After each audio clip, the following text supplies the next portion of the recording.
ជំរាបសួរប្រិយមិត្តទាំងអស់គ្នាសូមស្វាគមន៍មកកាន់វីដេអូបច្ចេកទេសងាយៗថ្ងៃនេះខ្ញុំនឹងបង្ហាញបងប្អូនទាំងអស់គ្នាអំពីរបៀបដំឡើងអំពូលចង្កៀងគ្រីស្តាល់ដោយដែលបងបានឃើញនៅ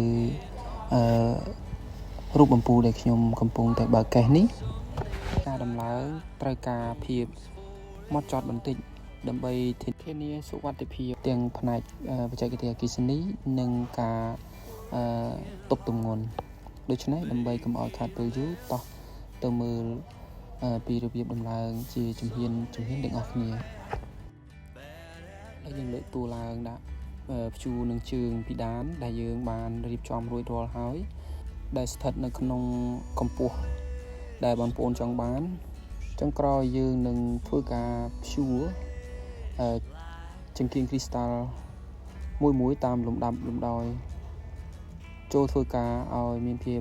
ម៉ត់ចត់និងប្រុងប្រយ័ត្នកុំឲ្យគ្រីស្តាល់ប៉ះទង្គិចគ្នានេះជាផ្នែកដែល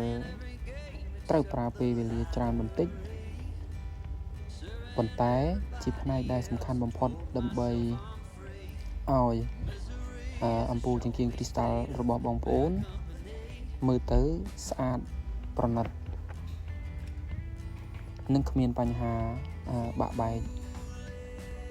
ឥឡូវនេះយើងបានដំឡើងជិតចប់សពគ្រប់ហើយ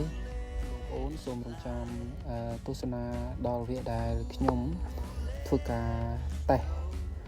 អំពូលទាំងអស់នៅក្នុងផ្ទះរបស់ភ្ញៀវដែលខ្ញុំបានទៅរៀបចំជូនគាត់សង្ឃឹមថាវីដេអូនេះនឹងជួយឲ្យបងប្អូនយល់ពីវិធីដំឡើងអំពូលចង្កៀងគ្រីស្តាល់ដោយខ្លួនឯងឬយ៉ាងហោចណាស់ដឹងពីគន្លឹះបច្ចេកទេសក្នុងនាមជាម្ចាស់ផ្ទះប្រសិនបើបងប្អូនមានចម្ងល់ឬចង់ចែករំលែកបទពិសោធន៍បន្ថែមអាច comment ខាងក្រោមវីដេអូរបស់ខ្ញុំបានកុំភ្លេចជួយចុច like ចុច share និង subscribe